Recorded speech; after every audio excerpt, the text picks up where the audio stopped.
Viidiyoo kanaan gadhumaatti ni hordoftu taananii baatirii bilbila keessanii akka gaariitti seefii godhattu yookiin immoo akka inni isin jalaa hin hedduun isin gargaara. Sitiin jedhama isin agarsiisu kana. Qorannooleen garaagaraa akka jedhanitti parsantii hedduun baatirii bilbila keenyaa akka inni dadhabu yookiin akka inni dhumu kan taasisu sooshaal miidiyaa nuti guyyaa guyyaadhaan fayyadamnudha. Kanaaf kana siitingii bilbila keenyaa qofa sirreessuudhaan akkamitti akka baatirii seefii bilbila keessanii akkasiin oonii godhatanan isinitti agarsiisa. Yeroo baay'ee sooshaal miidiyaa gaafa bannee fayyadamnu yookiin kan fedhe haa ta'u, tiiktookii haa ta'u yookiin immoo feesbuukii haa ta'u kan fedhe bannee gaafa fayyadamnu daataa cufna malee baatirii isaa hin dhiisna jechuudha. Sababiin isaa gaafa nuti deebinutti inni baatirii bilbila keenyaa gadi hir'isaa yookiin immoo akka inni dhumu gochaa jira. Kanaaf tokkoon isaa yeroo fayyadamnu qofa akka inni baatirii fi daataa fayyadamu qofa gochuu ni dandeenya jechuudha. Oduun har'uma gara YouTube channel kana dhuftan subscribe gochuudhaan maatii YouTube channel furtuu abitti dabalamaan isin jedha. Warreen kaan immoo share gochuudhaan yaada keessan comment irratti barreessuudhaan viidiyoo kanaan gadhumaatti dhaggeeffadhaa. Siitingiiwwan sirreeffamuu qabu sirreeffadhaan isin jedha. Hedduu isin gargaara waan ta'eef. Waan isin agarsiisu kana hundumaa ofii koo itti fayyadamee waan hin argeef jechuudha. Ani tokkoon isaa isin agarsiisa jechuudha. Siitingii isaa keessa isin tokko isin agarsiisa isin immoo kanneen warreen kaan akka wal fakkaataa qaba waan ta'eef tokkoon isaa bantanii sirreessitu jechuudha. Sababiin isaa tokkoon isaa sirreessuudhaaf viidiyoon keenya waan nu jalaa dheeratuuf yeroon waan nu hin geenye fi an tokkoo isaa banee isin agarsiisa yookiin feesbuuk yookiin instaagiraam yookiin teelegiraam yookiin tiiktookii fi kan ta'e isaa tokkoo isaa banee isin agarsiisa. Isin immoo siitingiin ani banee isin agarsiisu kana hordofuudhaan sirriitti sirreeffachuu qabdu jechuudha. Kanaan booda bilbilli keessan baatirii chaarjii isin godhatan seefii isinii gochuu eegala jechuudha. Sa'aatii sana irraa eegalee kallattuma gara siitingii deemnee ilaalla. Gara siitingii deemnee siitingii kana waliin sirreessinaa jechuudha. Siitingii bilbila keenya irra jiru karaalee lamaan seenuu dandeenya. Yookiin siitingii kun bilbila irra jiru kana siitingii kan jiru kanatti kilikii goonee gara keessaa seenee sirreessuu dandeenya. Yookiin immoo gubbaadhaa gadi dhoofnee bakka siitingii irra kilikii goonee gara siitingii deemuu dandeenya jechuudha. Karaa lachaniinuu. Ammaaf gara siitingii barreeffama siitingii kana aappii isaatiin seeneen isinitti agarsiisa. Akkuma keessaa seentaniin asii ol harkistanii aappis kan jedhu barbaaddattu yookiin immoo bakka sarchii irratti kilikii gootanii aappis kan jedhu barbaadanii isarratti kilikii gootanii gara keessaa seentu jechuudha. Fakkeenyaaf aappis kan jedhu bakka kana jira. Yoo barbaadan sarchi gochuu dandeessu jechuudha warri isiniif hin argamne. Akkam haa ta'u keessi bilbila keessanii garaagar ta'uu danda'a. Garuu aappii kan jedhu yookiin aappii liistii kan jedhu irra seentanii ilaaltu yookiin immoo bakka sarchii irratti aappis jettanii gaafa sarchi gootan aappii liistii bilbila keessan keessa jiru tokkoon isaa isinii fida jechuudha. Isarra kilikii gootanii gara keessaa seentanii akkanan sirreessaa jiru kanatti sirreessitu jechuudha.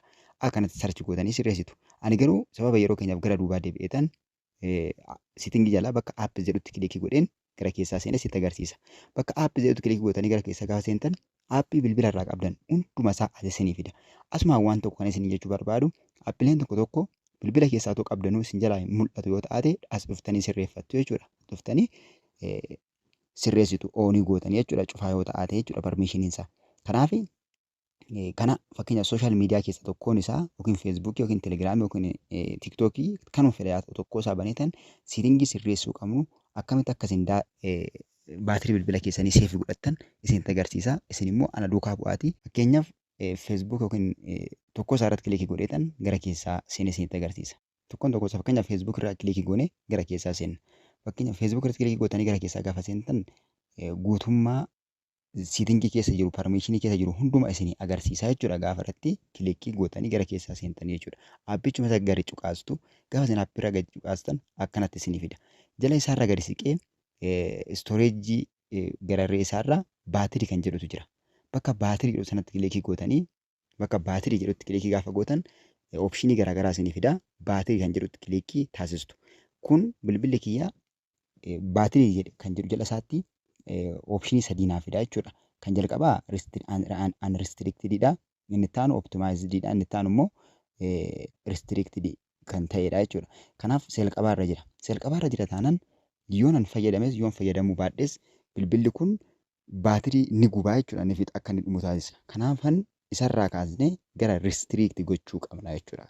Kanaaf yeroo fayyadamnu qofa jechuudha. Yeroo aappii kana fayyadamnu qofa akka inni baatirii fudhachuu danda'u akka inni baatirii konsum gochuu danda'u qofaa fi yeroo fayyadamnu qofa bannaa jechuudha. Yeroo hin fayyadamne garuu akka inni hin fayyadamneef restrict gochuu qabna jechuudha. Kan jalqaba kanarraa kaastanii kan sadaffaa irra kaa'uu dandeessu jechuudha. Iddoo baatiriin ibsaa sirriitti argattanii guuttachuu dandeessa yoo jiraattan optimize irra kaa'uu dandeessu. Garuu addatti garuu kan isin gargaaru restricted kan ta'edha jechuudha. Iddoo restricted jedhu kana sadaffaa irra keewwattu jechuudha. Sanaan booda baakii gootanii keessaa baatu. Kana booda tokkoon isaa sooshaal miidiyaa warreen ta'an hunduma isaanii feesbuuk irraa qabee telegiraamii, tiiktookii, yuutuubii warreen sooshaal miidiyaa ta'an kamillee akkasumas dabalataan aappii yeroo hundumaa irra deddeebiidhaan fayyadamtan akka kanatti restricted kan jettu irra kilikii gootanii restrict gootu jechuudha. Inni kun akka baatiriin keessan isin qusatamuuf hedduu isin gargaara jechuudha. Kana ofii kiyya yaalii godhee waan itti fayyadamee argee fi isin itti fayyadamaatii ilaalaan isiniin jedha. Fakkeenyaaf Instaagiraamii yoo ilaaltan 0 ta'ee jira jechuudha. Sababni isaa restrict ta'ee waan jiruuf baatirii umaayyuu konsumiin godhu. Umaayyuu jalaa hin fudhanne jechuudha. Sababiin isaa anatu restrict godhe waan ta'eef. Yeroo inni fayyadame duwwaadha kan inni fudhachuu danda'u jechuudha. Kanaaf optimized yookiin restricted kan jiru kana irra gootanii keessaa baatu jechuudha. Tokkoon isaa sooshaal miidiyaa guyyaa guyyaan fayyadamtan kan akka Imo, kan akka Telegiraamii fi Feesbuukii warreen kana fakkaatan tokkoon isaanii akkanatti sirreessitu jechuudha. Kana sirreessuun akka baatiriin bilbila keessanii qusatamuuf hedduu isin gargaara. Akkanatti tokkoon isaa sirreeffadhaasin sababa yerootiif garuu asuma irratti goolaba jechuudha. Kanaaf viidiyoon isin qabadhe dhufe kana fakkaata. Yeroo dhufu immoo viidiyoo biraan isinii fidee dhufa. Asumaan laayikii gochuu hin dagatinaa. Nagaan naa tura. Yeroo gaarii viidiyoo biraatiin wal agarra. Nagaa.